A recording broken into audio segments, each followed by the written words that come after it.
You're listening to Tip That Scale, a podcast for those laid off, bracing for one, or simply ready to make a career transition. Whether an active or passive job seeker, this podcast is for you. Today's episode is part two to Behind the Scenes, a recruiter's view. Rarely do we see or hear what happens with recruiters and talent acquisition in the hiring process. Ron and AJ are giving you more insight into their world so you can better prepare and navigate the resume submission and interview process. There's a lot that happens behind the scenes as for you as recruiters and in talent acquisition and talent attraction. I like to add talent attraction to that as well. I know a lot of candidates, and this is just kind of normal. People get a little bit nervous for the phone screen. My question are y'all nervous when y'all are screening? Are y'all nervous when y'all are screening candidates? I've done it so many times that I'm not. I think when you go to a new company, the nervousness you'll experience is until you know the nuances of the company, right? What are the questions I'm going to get hit with potentially? But after you do a few interviews, you kind of hear those, you learn what the responses are, the company responses that you would need to get back to them. But in terms of just speaking to somebody and asking them questions and going over the meat of the job description, then no. And once you also get to a point that you're comfortable with saying, I don't know that, I probably should, or I just don't know it, let me get that and I'll get it back to you. Once you get comfortable with that response, there's really nothing to be nervous about, especially once you get used to and I enjoy that piece, just talking to different people, new people, learning from them, what their backgrounds are. And there's always an opportunity to learn something new in a conversation. So I look forward to those. I'm the same way. I actually enjoy having conversations with new people because they're always bringing a new perspective to me, right? I've never really been afraid to go just talk to random people, even when I'm out and about. I'll just start having a conversation with anybody about anything. And it is a skill, right? Mm-hmm. Like it's not something that you can just jump in and start getting to do and you're going to be comfortable right off the bat. But like Ron said, after you've done it so many times, right?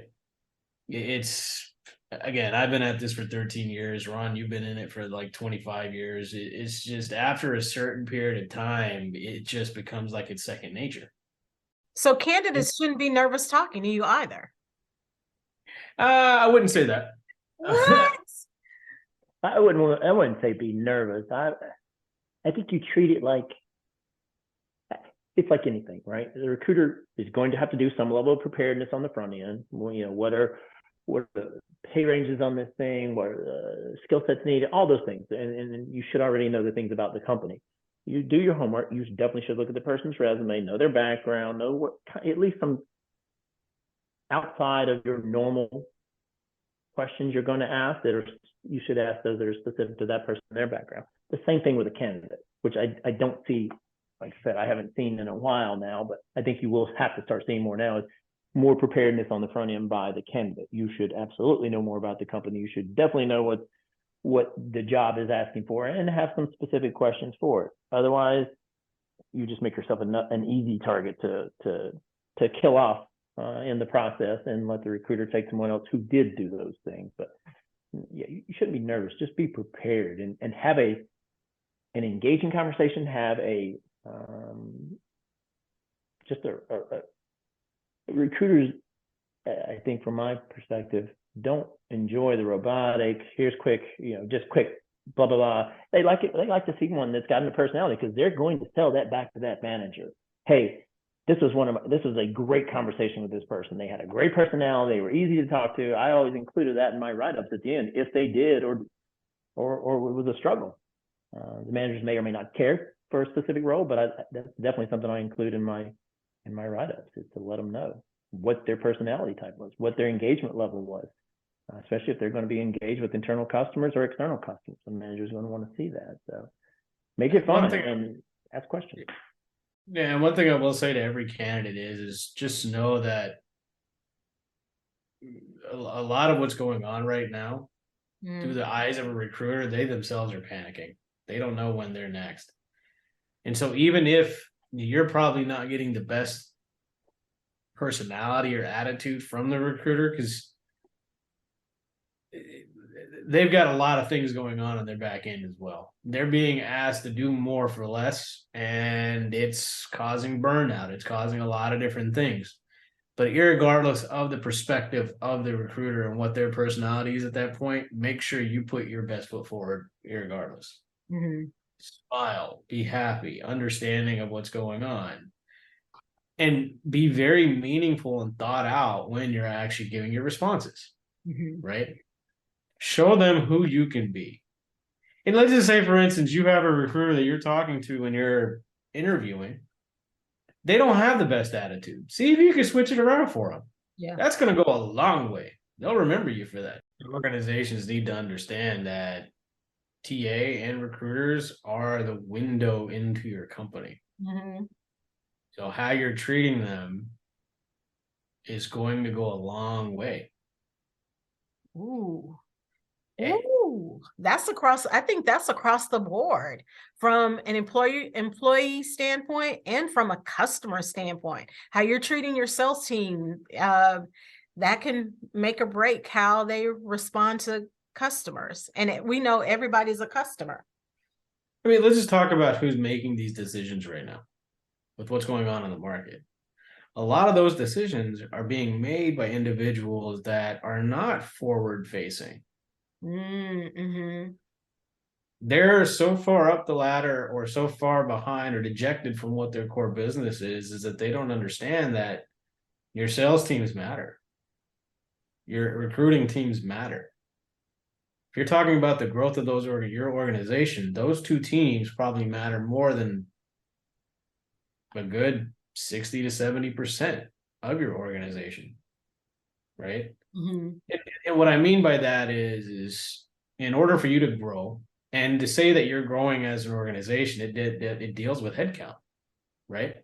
Who's bringing those people in? And who are these people seeing first? It's not the respective hiring manager or the director or the CEO. Right. Sure, they can go online and look at reviews of these individuals, but who are they talking to?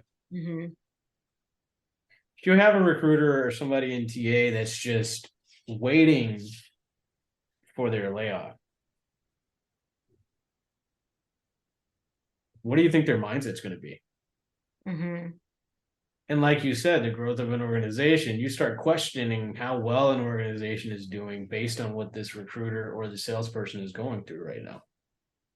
Right. Or let's just even talk about your marketing teams. Oh, yeah. They're the ones that are putting out the commercials for you, putting out the flyers for you. If that person is excited, if that person is extremely happy where they're working, what kind of marketing material are you going to get versus from someone that's not?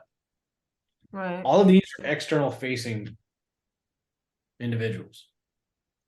So with what's going on in today's environment, you're probably going to see a lot of people, even when they get a new opportunity, they may be happy that they got a job, but then in the back of their mind, that stigma is always going to be there. It's like, well, are these guys going to do the same thing?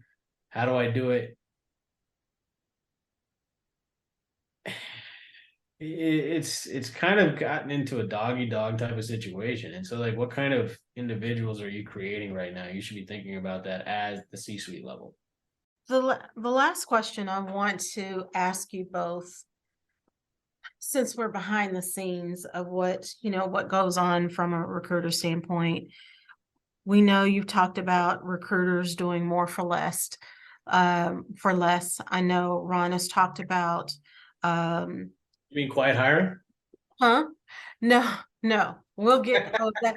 Well, let's get to that one before I ask my wrap-up question then. What's quiet hiring? Doing more for less. Oh, is that what it is? Expecting your internal teams to take on added responsibilities without giving them a title, without actually giving them a pay increase. and telling them they have to because that's what the company is requiring of them now. We've talked about the barriers. You've given folks and candidates and a look behind the scenes, because we know that as candidates, we think we know. And there's a lot of different barriers, and I would throw in some of the unconscious bias that comes with recruiting, but we'll save that for another podcast episode.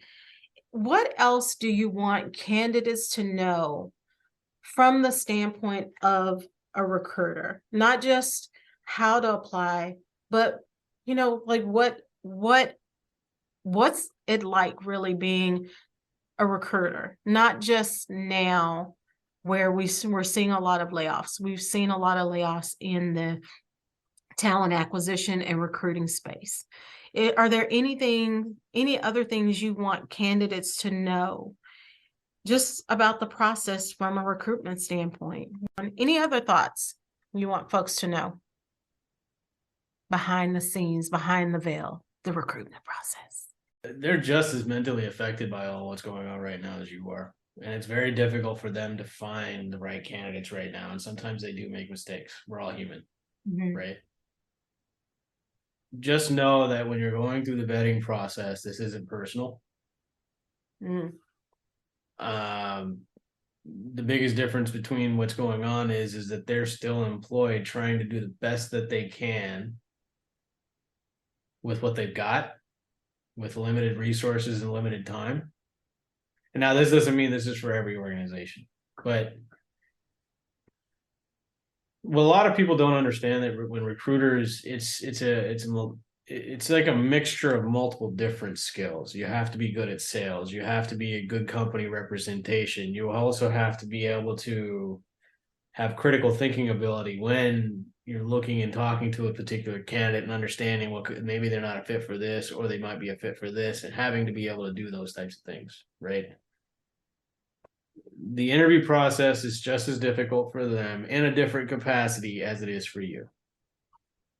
Ron? I think recruiters are probably in a position now to where they are more conscientious of not making mistakes.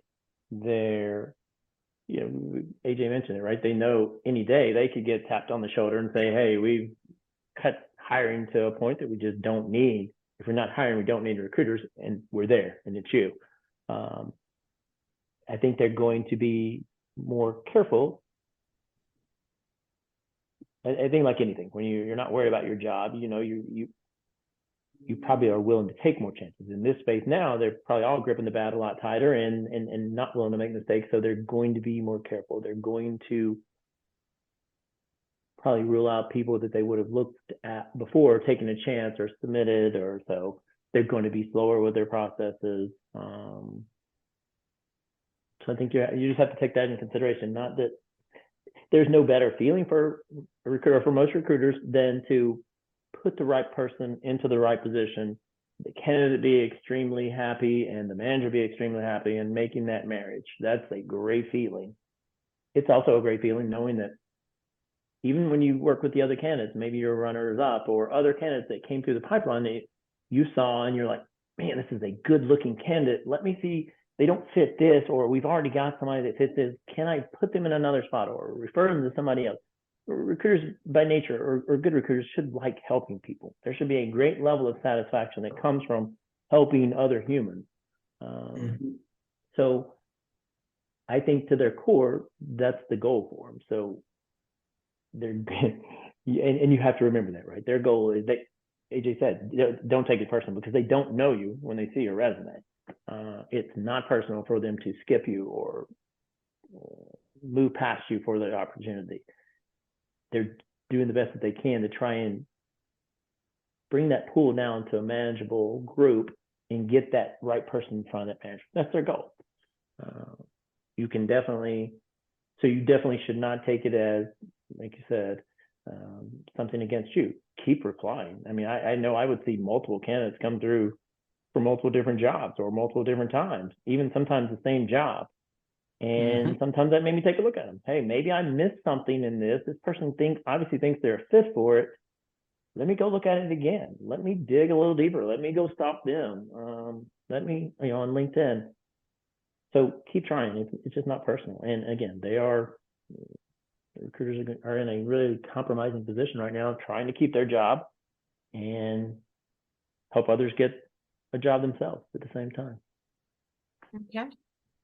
We have now gone behind the scenes with 2 recruiters to let us know exactly what happens on the back end. We may have to do this from the hiring manager standpoint, but I think that would be hard since so many hiring managers are different based on the organization and the roles that they have available and the roles they recruit for. So, all right, thank you. This is awesome. And it's something that I know a lot of candidates, a lot of people, and I keep saying candidates, I'm gonna just say people, folks who are looking for jobs, whether it's full-time, part-time, even contractor roles, they don't know. We don't tend to talk about what the other person goes through, put ourselves in the shoes of the other person. So I hope this has been helpful and insightful for anyone who really wants to understand the recruiter's position as we're looking at hiring in this very challenging time. I'm gonna just say challenging time. I'm not gonna say this challenging time. So I appreciate it. It was helpful for me. There are some things that I've gathered from this for notes and also for future episodes that we can expand on. So I appreciate you. Thank you. Okay. That's a wrap on Behind the Scenes, A Recruiter's View, Part 2. It's not often we get insight into the responsibilities and challenges of other departments, especially as a job candidate. I appreciate AJ and Ron sharing their experience and their insight about their responsibilities as recruiters and members of the talent acquisition team. One of the points made that stood out to me was how recruiters are ambassadors of their organization. They are the first point of contact that solidifies the brand and offers connection to the company's culture. Thank you for joining us for this episode of Tip That Scale. Make sure you like this episode and don't forget to follow and subscribe.